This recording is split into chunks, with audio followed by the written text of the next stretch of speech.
Bonsoir à toutes et à tous et bienvenue pour cette 3e édition de Radio Mortimer. Alors, au Théâtre du Rond-Point, bien sûr.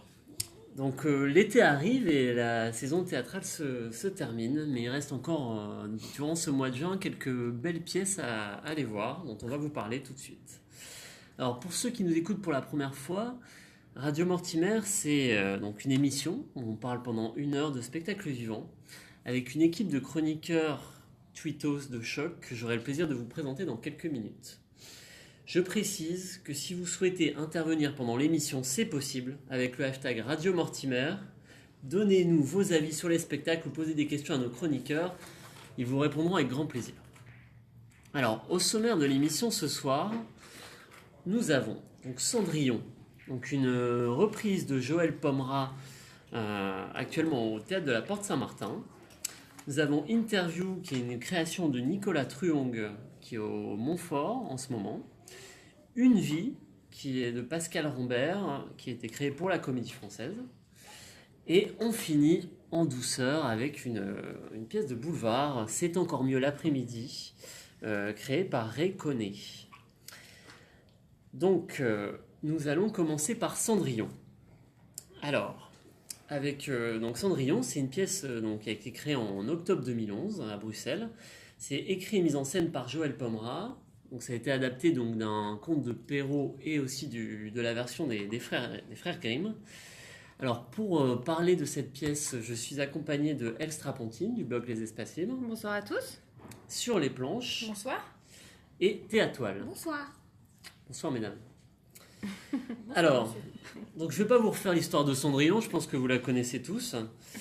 Alors, chez Pomera, Cendrillon, c'est une jeune fille qui est traumatisée par la mort de sa mère et qui est persuadée qu'elle est obligée de penser constamment à elle pour la maintenir en vie.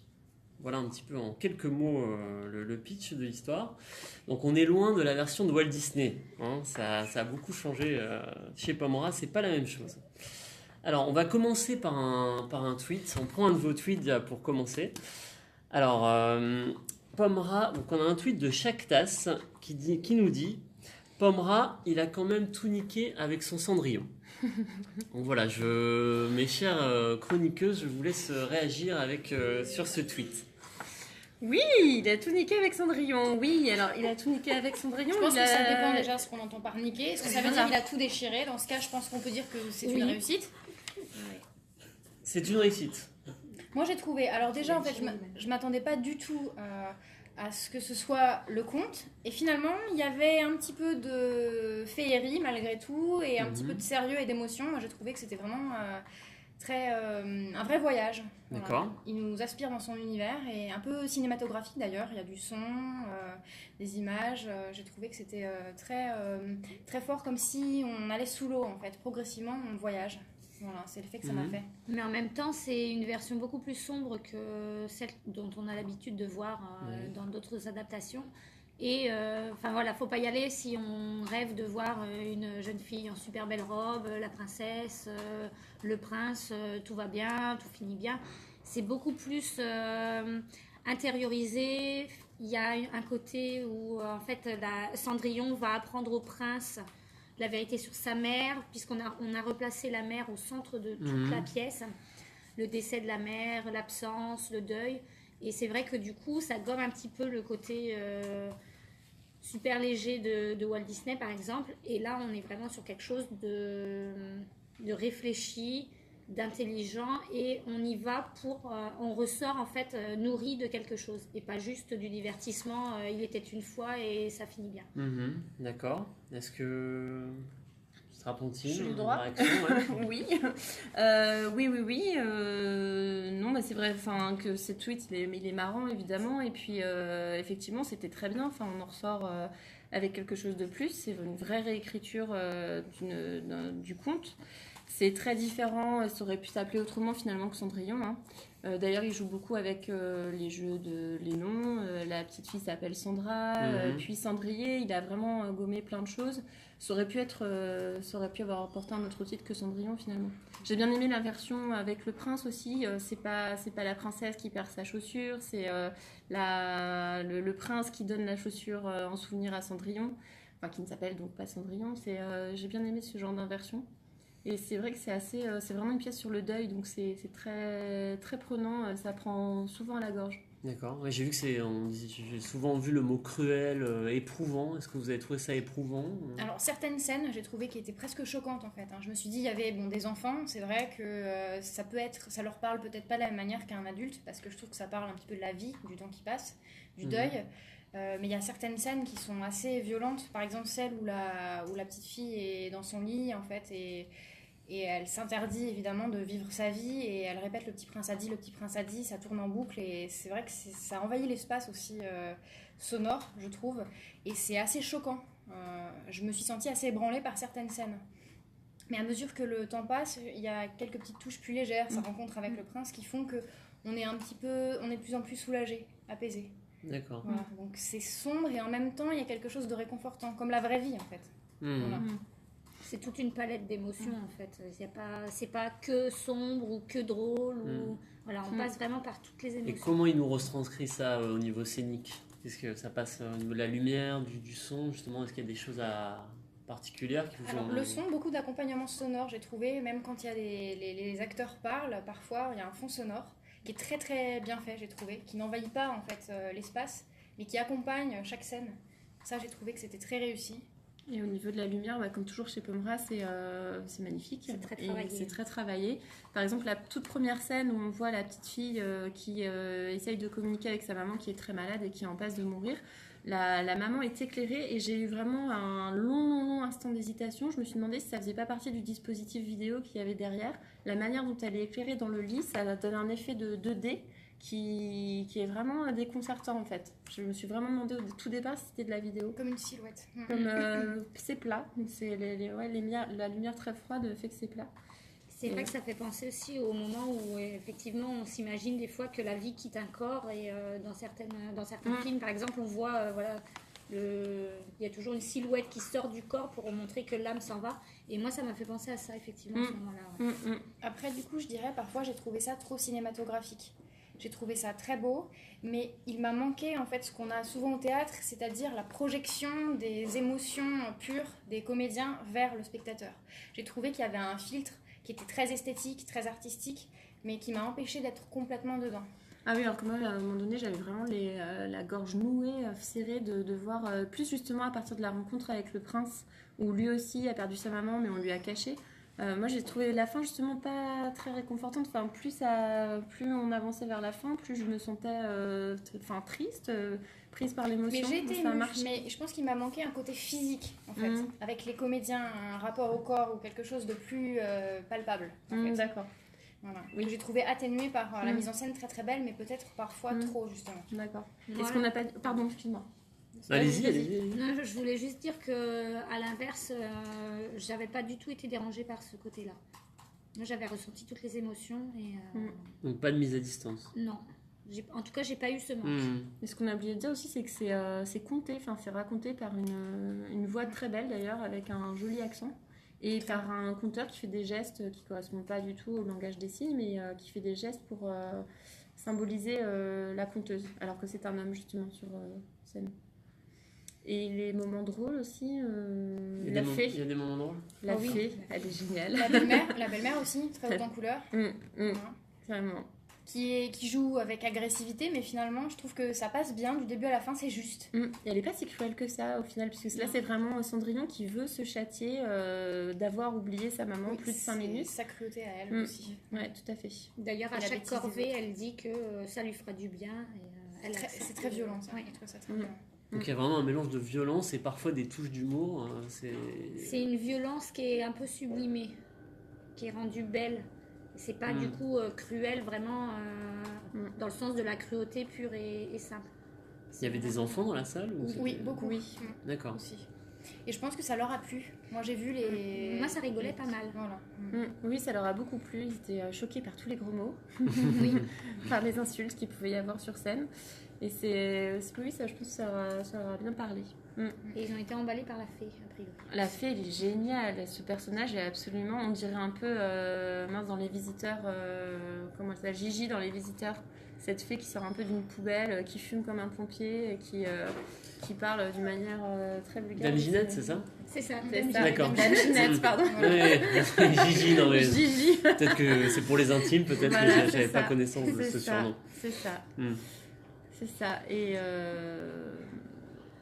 Voilà, d'accord. Bah, écoutez, c'est assez complet. Il y a beaucoup de tweets, c'est assez dithyrambique, hein, l'accueil sur ce spectacle. J'en ai noté 2, là, Coup de théâtre qui nous dit régal des yeux, des oreilles et du cœur. Donc vraiment très emballé.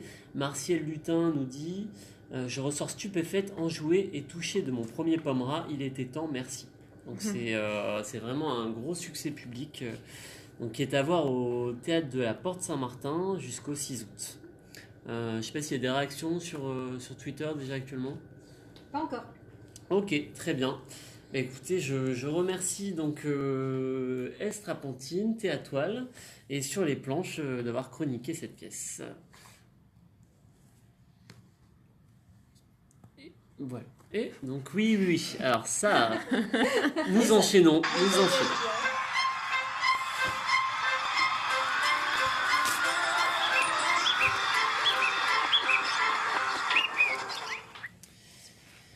Alors la soirée continue donc avec le spectacle Une vie, donc qui est une création, donc c'est écrite et mise en scène par Pascal Rambert pour la Comédie Française, qui se joue en ce moment au Vieux Colombier.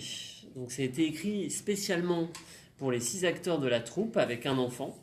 Donc c'est une pièce qui se déroule dans un studio de radio, le temps d'une émission monographique menée par un grand critique d'art. Donc pour lancer le débat. Donc on va commencer par un tweet de Vincent Bouquet qui nous dit « À la Comédie Française, Pascal Rambert s'immisce dans les plis du temps, du cerveau et du cœur formés par une vie. Et c'est beau, très beau. » Donc j'ai envie de vous poser une question. Est-ce que vous avez trouvé ça aussi beau que notre ami Vincent Bouquet? Non. D'accord. Alors moi pas du tout, pour moi c'est un peu l'anti-Cendrillon en fait justement, puisqu'on parlait de Cendrillon. Ça raconte une vie mais au lieu de le faire avec féerie et par petites touches subtiles, c'est vraiment décortiquer le B à bas de la construction d'une personne. Et du coup je trouve pas ça beau ni subtil. Voilà. Donc Ça manque de subtilité, je veux dire c'est... Bon, je vais pas dire que c'est mal écrit, mais c'est quand même très très didactique, c'est verbeux et puis ça s'écoute parler, c'est très désagréable, surtout le début. Il y a un affrontement entre Hervé Pierre et Denis Podalides qui est long. On se dit, mince, mais dans quoi je me suis fourrée? Bon, heureusement, après, il y a les fameux monologues de Rambert qui vont démarrer, mais la première scène, elle est vraiment extrêmement longue, et puis en plus, elle est pleine de ce qu'on peut reprocher à Rambert, elle est pleine de pénis, de jouissance, de sang, de sexe, de chatte. On a envie de lui dire, mais mec, il y a un truc que t'as pas réglé avec ça. Faut consulter, quoi. C'est Okay. un peu long. Un peu long, donc d'accord. T'es à toi là-dessus? Il y a des Une passages réaction? effectivement un peu longs, mais on est vraiment sur de ce que fait Rambert d'habitude, à la différence près où il a tendance à nous coller des monologues d'1 heure côte à côte et à pas faire interagir ses comédiens. Ici, on a vraiment un rapport entre les gens.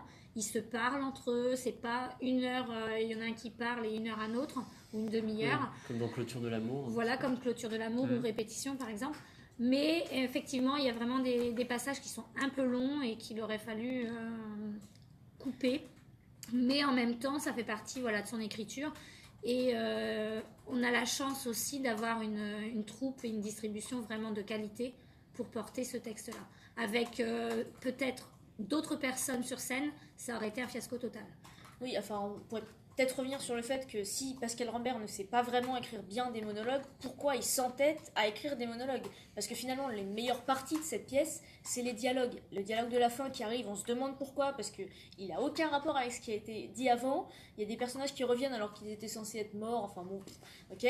C'est pas trop mal écrit, mais c'est vrai que les monologues, on s'enlise, quoi. Moi j'ai trouvé que c'était bien écrit. J'ai beaucoup aimé le passage où il y a l'énumération d'arbres. Voilà. J'ai trouvé que c'était le seul passage où finalement on décollait un petit peu, qu'il y avait un petit peu de... tellement facile. Dit comme ça, c'est pas donc une énumération d'arbres. Exactement. c'est pas Mais forcément- c'est fait justement pour. C'est facile. C'est un petit hommage à la beauté de la langue française. Moi, j'ai trouvé que c'était bien, que c'était le seul passage qui est un petit peu poétique de la pièce. C'est triste. C'est Ce mec ça. a ouvert un Alors, dictionnaire, c'est le seul passage un peu Alors- beau de la pièce. Non, parce que c'est moi, mais le fulgurant, pauvre. ça va effectivement, ça Et- prend de l'ampleur. Alors, et moi, ce que je trouve D'accord. triste justement dans cette pièce, c'est que c'est une pièce qui finalement conclut sur cet artiste qui doit représenter la beauté avec ses fleurs et avec ses portraits, et qui considère que c'est un combat et que c'est une façon de lutter, de représenter la beauté. Or, Rambert fait précisément l'inverse, c'est-à-dire qu'il reste très terre à terre. Il décrit des émotions et on ne ressent rien. Et le seul moment, moi, où j'ai trouvé qu'on pouvait décoller un petit peu, c'était avec cet espace un peu vert, un peu fleuri, au milieu de la pièce. Voilà. Ouais, c'est quand il écrit pas de sa manière latente. Quand il D'accord. fait une Non. énumération de fleurs. Dans l'écriture, c'est quand même assez réussi, mais c'est vrai qu'on a du mal à ressentir les choses parce que déjà, au niveau de la scénographie, c'est très clinique. Une lumière vraiment blanche, claire, qui nous éblouit par moments. Et tout est blanc sur le plateau, excepté les coussins de la table ovale où ils sont installés, qui sont pour le coup verts vraiment vifs. Et c'est plus ou moins la seule trace de vie qui existe. C'est clinique, c'est vrai que c'est Oui. le mot. Par contre, ouais, pour revenir sur ce que disait Théatoile tout à l'heure, niveau comédien, c'est vrai que si c'était pas eux, ça serait encore pire. Je pense qu'il y a notamment le monologue de Cécile Brune qui est assez prenant, alors que je pense que si je le lisais, peut-être que je m'endormirais. Mais elle arrive vraiment à faire Très quelque fort, chose. j'ai Ouais, trouvé et puis aussi. il y a des lumières qui deviennent très très belles. On est vraiment. Mais Il y a quelque chose qui à se l'inverse, passe. Il y a j'aime un beaucoup Alexandre magnétisme. Pavlov et j'ai trouvé que c'était un peu raté, son Ouais. passage. Ah, moi j'ai aussi. trouvé que c'était. Passage en force alors que c'est un comédien que j'apprécie beaucoup d'habitude. Et là, j'ai rien ressenti. Je me suis demandé à quoi il servait ce personnage, ce qu'il apportait tout simplement, comme l'ensemble de la pièce finalement. Je suis Et sortie, je me Denis suis demandé pourquoi. Podalides, Mais il a une partition L'invité. tellement chiante, le pauvre, que il peut pas Il le s'en sauver, sort quoi. très bien. Il Moi, s'en j'ai sort comme il peut, mais avec son truc de toujours parler de chatte et de sexe et de. Il fait un bon duo avec C'est Hervé la Pierre. représentation Oui. qu'on a de l'artiste là. Ah, mais dans c'est cette vraiment, pièce. c'est lourd, on se dit, il y a un problème. En fait, il y a beaucoup de clichés, j'ai trouvé, dans cette manière de raconter une personne qui se construit. Moi, ça m'a pas apporté grand-chose, et pourtant, j'ai pas un âge canonique. Donc, vraiment, je me suis demandé l'intérêt de la pièce Mhm.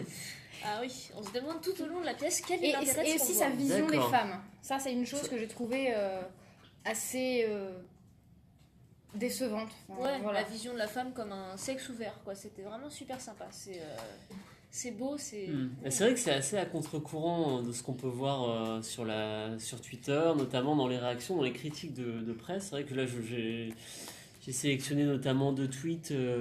Une vie de Pascal Rambert à la Comédie Française. Longtemps que je ne m'étais pas senti aussi comblé au théâtre. Podalides éblouissant. Et Laurent Delvert qui nous dit une vie Pascal Rambert, magnifique et puissant texte, acteur sublime, très beau spectacle à voir absolument. Il y a énormément de réactions de ce type sur Twitter, donc Bah c'est vrai ouais, qu'on... mais moi, tu vois, je les comprends pas du tout. Parce que vraiment, je les ai vues, toutes ces réactions, avant d'aller voir la pièce. Je me suis dit, vas-y, cette fois-ci, c'est bon, je vais aimer. Et bah non. Et pourtant, il y a 2 beaux moments pour moi. Voilà, le moment de Cécile Brune, le moment de Pavlov qui était assez possédé ce soir-là. Puis il y a des moments, je suis désolée, je suis obligée de le dire, mais le moment où il y a Jennifer Decker qui rentre sur la scène, on se dit, c'est affreux ce que je subis. Mais ça pourrait être un moyen de torture, quoi. T'es obligé de te mettre les doigts dans les oreilles pour ne plus écouter. Et la scénographie n'aide pas, hein, parce que comme on l'a dit, c'est très froid. Non, et mais c'est tu vois, elle glacé. braille un texte qui est mal écrit, déjà, en général. Non, elle le récite. texte est bien. Ah, c'est affreux! C'est affligeant, Ouais, la vous pauvre, n'êtes pas mais d'accord là-dessus. Hein. Moi, qu'est-ce j'ai qu'elle trouvé fait le texte là? bien écrit, mais j'ai trouvé Oui. que c'était très facile. La construction est très bonne, je trouve, les personnages, les introductions des uns et des autres. Mais le récit est sans intérêt. D'accord, bon, bah, si certainement Eric pas, Ruff non, nous non. écoute, on a un conseil N'écoutez de pas mort Mort du théâtre. Non, mais Surtout pas. continuez comme ça, mais Rambert, non. Bon, Mais le reste, bon, ça va. voilà. Alors, Rambert, non. Non, Une- Rambert, oui. Et le reste, ça va aussi. Attends, mais on vient de dire que c'était une pièce sans intérêt, mais qu'elle se laissait voir. Je veux dire, on fait tout pour un peu la sauver. C'est pas Fondamentalement, c'est quand même 2 heures sans intérêt, 2 heures de perdu. C'est pas La vie est courte. indispensable, mais par contre, ne serait-ce que pour la distribution, il faut aller le voir. Mais non, il y a d'autres trucs à voir, il y a plein de trucs à Intéressant, voir. mais pas indispensable. Voilà. C'est Même bon. pas intéressant, c'est Alors voilà, pour votre mois de juin, donc c'est pas forcément la pièce que nos chroniqueurs vous conseillent. Non, Donc, si. Oui, pas directement. Bon, on Pas va tous. dire, hein, Pas vous tous. en ferez votre avis. Hein, j'ai envie de dire que nous allons certainement terminer là-dessus. Donc c'est au Vieux Colombier jusqu'au 6 juillet. Donc allez-y. Si vous... Oups, et voilà.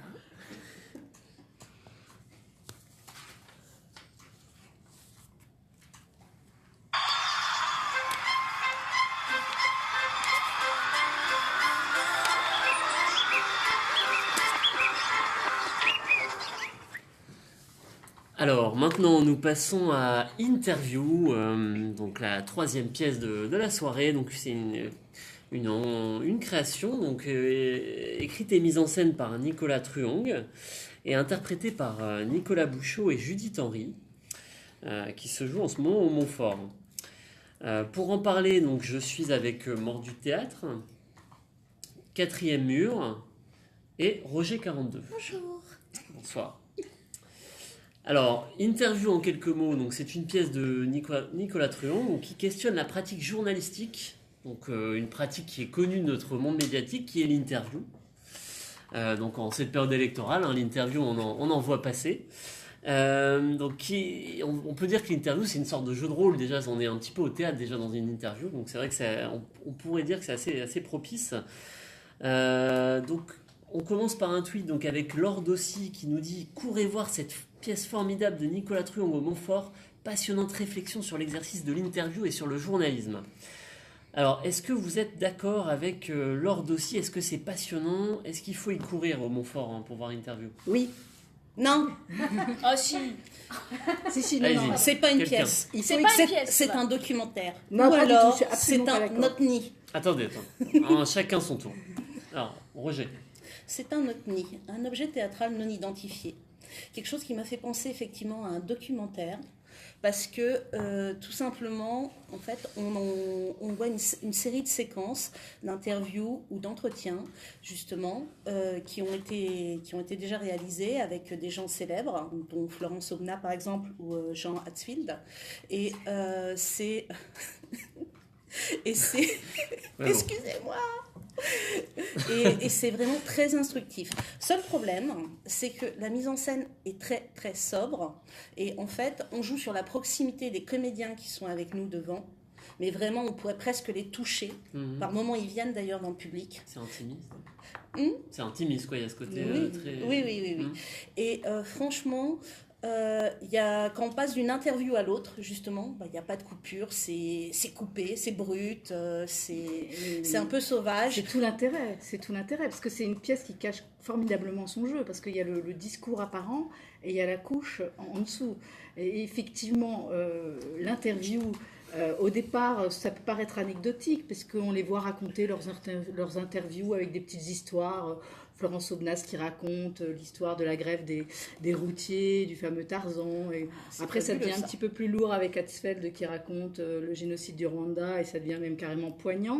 On passe du rire aux larmes. Ouais. Mais ce silence, il est absolument essentiel parce que finalement, il agit en miroir sur le silence est partie intégrante de la pièce. Il agit en miroir sur le public. Quand tu parles du silence, c'est-à-dire entre les interviews. Oui, c'est et ça même entre les répliques, c'est D'accord. aussi une manière, parce qu'ils questionnent, ils passent leur temps aussi à en renvoyer des questions dans le public, des questions parfois très drôles, parfois très graves, et ils mettent des silences en regardant le public, et on se sent complètement interpellé, et on se retrouve à notre tour interviewé. D'accord. Donc, au départ, on va assister à des interviews, et en fait, on se retrouve dans la position de l'interviewé, et je trouve que c'est absolument formidable, parce qu'il y a ce mouvement, ce déplacement qui s'opère entre les acteurs et le public. Il y a une interaction absolument extraordinaire.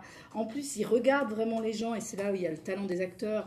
On a vraiment l'impression qu'ils s'intéressent aux réponses qu'on fait, alors qu'en réalité, ils posent les mêmes questions tous les soirs aux mêmes personnes, et je pense que les réponses sont à peu près les mêmes. Et Mordu Théâtre va nous en parler, forcément. Qu'est-ce que pense Mordu Théâtre ? Est-ce que tu es Elle a été d'accord interviewée. Oui, absolument. Moi, j'ai Ah. été interviewée par Nicolas Bouchot qui demande un moment dans le public, est-ce que les gens acceptent d'être filmés? Et donc si vous êtes de ceux qui acceptent d'être filmés, fatalement vous allez peut-être devenir interviewé. Donc il m'a demandé s'il n'y avait pas de souci. J'ai eu un peu peur, j'ai eu un peu chaud, mais je dis non. Après tout, on peut rien refuser à Nicolas Bouchot. Je crois que Quatrième Mur est tout à fait d'accord avec moi. Et donc on se retrouve, donc il entame la conversation, mais c'est des choses vraiment très simples. Il demande comment on est venu jusqu'au Montfort. Vous avez pris le bus parce que moi j'habite plutôt à l'est de Paris, tout ça. Il raconte un peu sa vie. En fait, c'est lui, il a envie de raconter sa vie à ce moment-là. Et c'est assez étrange. À vrai dire, cette partie-là, je l'ai pas trop comprise. J'ai pas trop saisi l'intérêt de cette partie-là dans le texte. Peut-être qu'on m'expliquera. Néanmoins, pour revenir sur ce tweet, c'est pas une pièce passionnante, mais en fait, c'est pas une pièce. Je rebondis sur ce que disait Roger, mais néanmoins, on s'en fout parce que grâce à ces deux acteurs, vraiment, on est pris par le truc. Je veux dire, moi, j'avais aucune référence, j'étais complètement larguée, et pourtant, j'ai été totalement prise par ces trucs-là. Je suis sortie pleine de nouvelles connaissances, j'étais ravie, et je me suis pas ennuyée une seconde. On apprend des choses. Alors, non, ça va au-delà. Moi, je trouve que ça va au-delà. Ça va au-delà. Ça agit comme une introspection en réalité. Voilà. Moi, j'ai même fait de la il y a une recherche vraie maïotique. Il y a une vraie maïotique parce qu'en réalité, il pose des questions tout à fait idiotes parfois. Quel est l'homme politique aimeriez-vous apprendre qu'il a eu un accident? Bon, des choses comme ça, donc tout le monde se marre, surtout en période électorale. Et puis il balance, et puis de quelle mort voudriez-vous revoir ou, et donc il alterne des questions assez ridicules, et à chaque fois ça trouve un écho, et il attend que ça réagisse. Et moi je trouve que d'abord toute la salle, on sentait qu'il y avait quelque chose qui se passait dans la salle. Et quand vous dites que c'est pas une pièce, je suis pas d'accord, parce que qu'est-ce que c'est qu'une pièce si c'est pas quelque chose qui se passe entre ce qui se passe sur scène et ce qui se passe à l'intérieur de nous, à ce moment-là, c'est pas la peine d'aller au théâtre. C'est pas une pièce au sens où après tu réfléchis encore. Et moi j'ai été chercher les références de justement des différentes interviews qui nous ont jouées devant nous, qui étaient magnifiques, réussies, et parce que j'avais envie de travailler plus dessus, d'aller plus profondément sur le sujet. Donc c'est pour ça que c'est le côté documentaire est intéressant. Maintenant, pour moi, c'est pas une pièce au sens auquel j'entends. Moi, je suis pas du tout d'accord. Moi, ça a une résonance considérable. Je pense que ça nous permet même de se poser des questions par rapport aux gens qu'on peut rencontrer, puisque effectivement, Florence Aubenas, elle explique en fait, les gens n'existent pas, les gens, ça n'existe pas. On est toujours à la recherche de la vérité, mais ce qu'on appelle la vérité, c'est ce qu'on trouve dans l'interview, mais c'est ce qu'on cherchait. Et donc en fait, intellectuellement, je trouve que ça déstabilise beaucoup. Et même dans notre vie quotidienne, ça peut permettre de se dire, mais effectivement, est-ce que moi, quand je parle aux gens, est-ce que c'est pas finalement, j'essaye pas de leur faire dire ce que j'ai envie d'entendre. Ça fait réfléchir sur le journalisme, sur le journalisme et sur soi, globalement. Moi, je trouve que c'est pas tant sur le journalisme, c'est là où ils sont très astucieux, c'est que c'est un espèce de prétexte pour renvoyer. Et finalement, ce qui est très intéressant, c'est que ça finit sur deux pardons, qui n'est pas un homme, un journaliste d'interview, qui est un homme d'image, et ça finit sur le silence et sur l'image, en disant mais finalement, et la vérité journalistique, finalement, est-ce que c'est pas autre chose? Je trouve que il y a une forme de boucle qui se ferme, puisqu'on finit sur la nécessité du silence, illustré par tout de pardon, et qui sont que des photographies qu'on retrouve sur la scène, puisqu'ils déploient des photos de pardon qui sont magnifiques, et qui font également réfléchir par rapport à ça. Enfin, pour illustrer les limites de la parole aussi. J'ai trouvé ça extraordinaire. Alors, outre le fait que les deux acteurs sont merveilleux, Judith Henry aussi, elle est ils ont une grosse complicité. Je voudrais juste vous poser une question. Ça marcherait autant avec d'autres acteurs?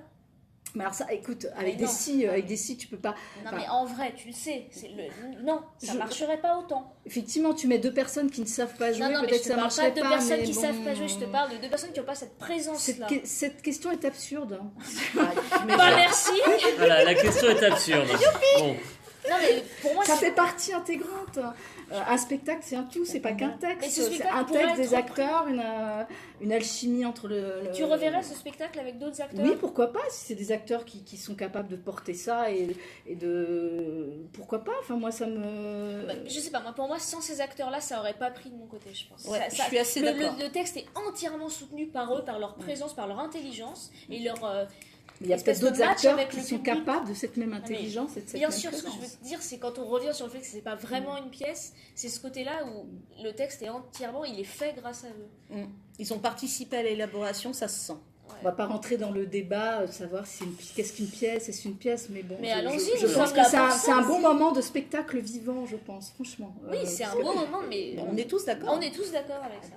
Donc vous êtes tous d'accord pour dire que c'était une pièce, vous le conseillez. Ah oui, Corésie, oui, Corésie, complètement. Corésie. Et, D'accord, donc vous voilà. trois, même si vous n'êtes pas d'accord, vous le conseillez. Oui, oui, absolument. Complètement. Donc juste quelques réactions de tweetos. Afondis qui nous dit magnifique spectacle interview au Montfort Théâtre. Judith Henry et Nicolas Bouchot sont magistraux. Ils nous font rire et réfléchir. Gasser Nathalie qui nous dit interview jubilatoire.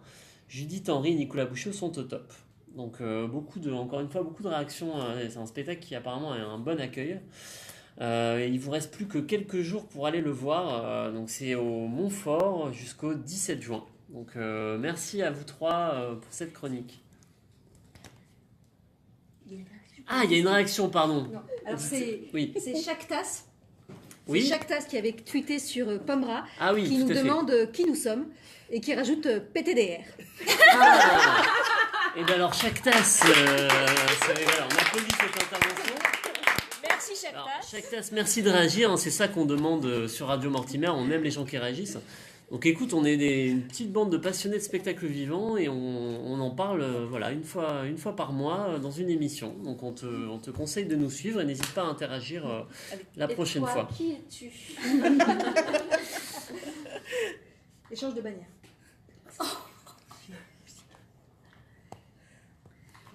La la la.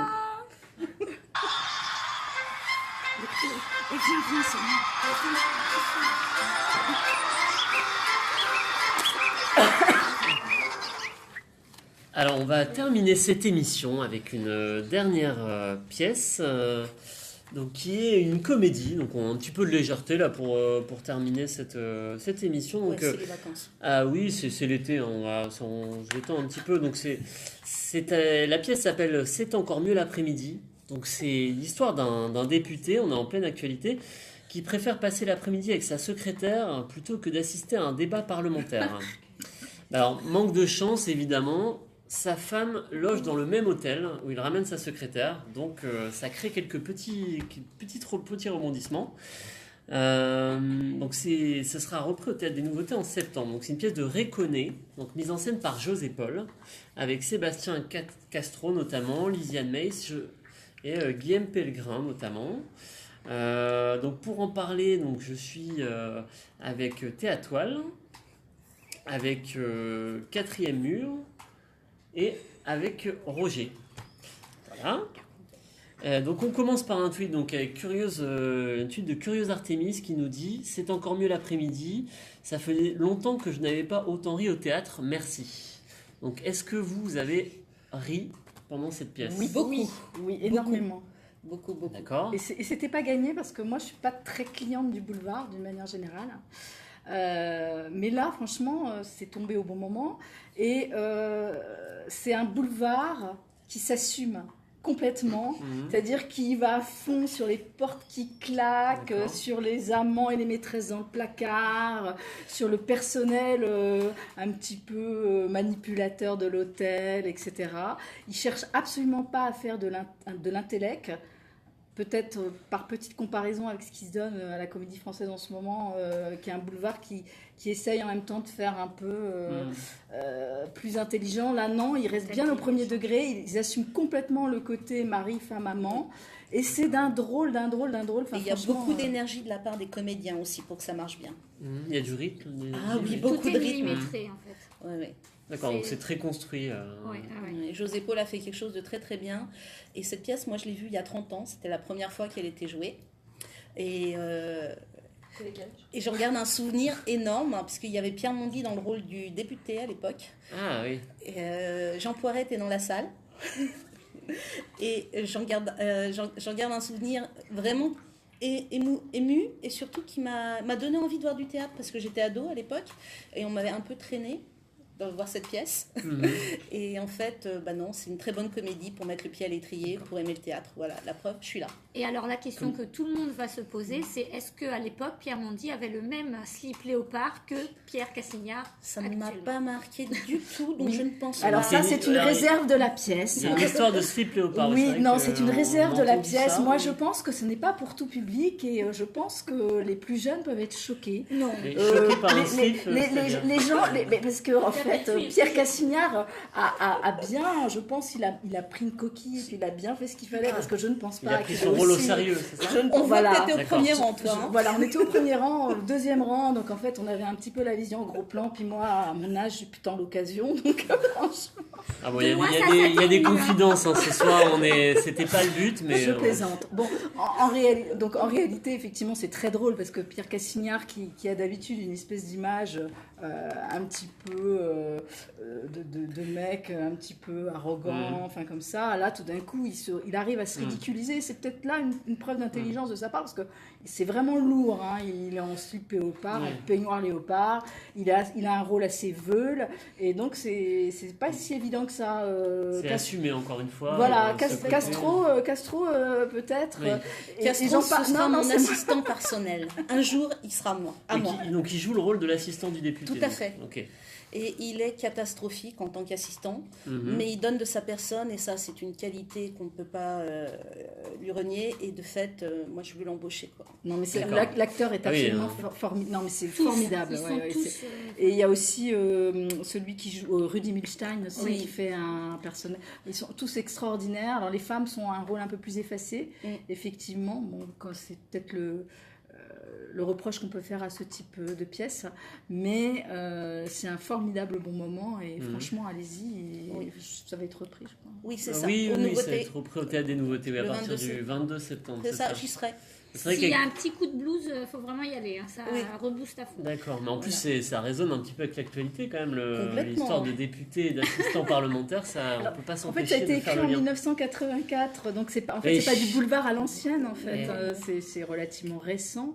30 ans. Et comme oui, quoi, 35 ans. Ouais, 30 ans, comme quoi le député du Nous, on Bric, c'est était pas nés, d'aujourd'hui. quoi, à l'époque. Ouais. Mais le visuel est très beau aussi, c'est-à-dire il y a une espèce de décor un petit peu inspiré à la Palace, un petit peu. Oui, c'est ça. Donc c'est très plaisant, c'est très Oui, bien et fait. les changements de décor sont très fluides, très intelligents, on ne voit pas le temps passer. Il n'y a aucune baisse de rythme. Souvent, dans ce genre de boulevard, il y a toujours un moment où on s'ennuie, on regarde sa montre un petit peu, où il y a une redite, une répétition. Et là, il y a de rebondissement en rebondissement. Ça ne s'arrête pas une minute et c'est extrêmement plaisant. Très bien, bah alors écoutez, donc si vous avez envie de rire, il faut aller donc au Théâtre des Nouveautés, donc ce sera repris en septembre, donc à partir du 22 septembre. Donc on a quelques tweets sélectionnés, donc notamment Sautieri qui nous dit c'est encore mieux l'après-midi au Théâtre Hébertot, très drôle, on rit du début à la fin. Ou encore Pierrick G, c'est encore mieux l'après-midi, un vaudeville comme on n'en fait plus, à voir au Théâtre Hébertot. Donc voilà, il y a déjà des très bonnes réactions sur Twitter. Donc je remercie tous les chroniqueurs de cette soirée pour leur avis éclairé sur les spectacles. Je remercie également tous nos éditeurs qui nous ont suivis en direct. Vous pourrez bien sûr écouter l'émission sur le compte Twitter dès demain, donc ce sera écoutable en replay. Donc pour la prochaine émission, donc on sera en direct du Festival d'Avignon. Donc ce sera une émission spéciale festival le 11 juillet. Donc on vous attend nombreux, on vous tiendra au courant sur le compte Twitter de l'émission. Et en attendant, continuez à réagir ou nous faire des suggestions donc avec le hashtag Radio Mortimer. Et donc vous pouvez nous suivre sur les réseaux sociaux. Donc je vous dis au revoir et à très vite. Au revoir. Au revoir. Et ce jingle, Qui ne veut pas se lancer? Avec professionnalisme. Oui, alors ce jingle. le jingle. Le jingle. Le jingle. Le jingle. Le jingle. Eh ben, il veut pas. On a été vite, hein. Il est pas,